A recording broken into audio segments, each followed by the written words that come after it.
মসজিদ নিয়ে যে গণ্ডগোল, এই গণ্ডগোল দীর্ঘদিনের গণ্ডগোল, এগুলি অপ্রত্যাশিতভাবে জায়গা দখল করে মসজিদের ভালো কাজের এই বিঘ্নতা সৃষ্টি করে এবং ভালো ভালো নাম আমাদের ইউনিয়নের চেয়ারম্যান এহসানুদ্দিন সাহেবের নাম এই মামলা দেয়, আরও গণ্যমান্য ব্যক্তি তাদের নামে মামলা দেয়। এগুলি কি সত্যিকার অর্থে প্রশাসন তদন্ত সাপেক্ষ, মিথ্যা সাপেক্ষ, তদন্ত সাপেক্ষ, পুলিশ তদন্ত করে দেখুক কে অরিজিনাল অপরাধী, অপরাধীদের নামে মামলা হোক, সেটা আমরাও চাই। যদি ভালো হয় ওর নামে কেন মামলা হইব? আমাকে অনেক ভালো মানুষের নামে মামলা দিছে, হয়রানিমূলক মিথ্যা মামলা। আমরা এই মামলার প্রত্যাহার চাই।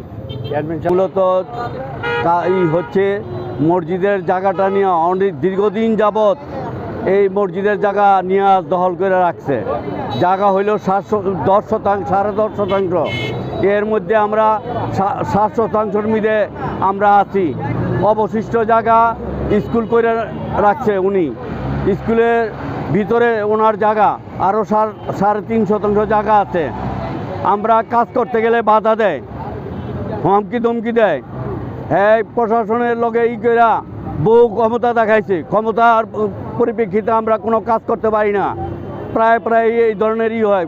অনেক এলাকার গণ্যমান্য ব্যক্তিরা, চেয়ারম্যান, বন্দরের অনেক লোকজন কয়েকবার বসানো হয়েছে, কিন্তু সেই জায়গা ছাড়ে না। মূলত তার ক্ষমতার বলে সেই জায়গায় রাখছে।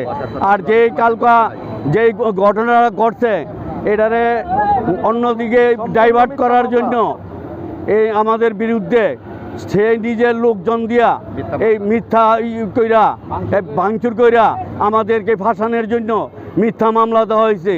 এই জন্য প্রশাসনের কাছে আমাদের আকুল আবেদন, সুষ্ঠু নির্বাচন মাধ্যমে তদন্তের সাপেক্ষে এই মামলা যে প্রত্যাহার করা হয়।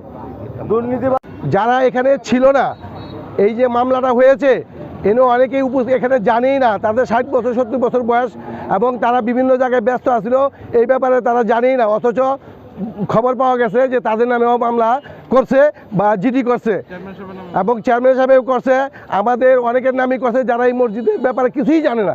কিন্তু এটা আসলে উদ্দেশ্য হলো এই সম্পত্তিটার ব্যাপারেই একটা এই মামলাগুলি করছে ঘায়ল করার জন্য, যাতে সম্পত্তিটা না চাওয়া হয়। এই কথা আমরা বারবার বলছি। আমরা একটা সুস্থ শান্তি চাই, প্রশাসনের সমাধান চাই। অনেকে ভয়ে কেউ কথা বলে না। ও ক্যাডার টেডার নিয়ে চলাফেরা করে, এখন এই পর্যন্ত অনেক দিন এইভাবে চলছে।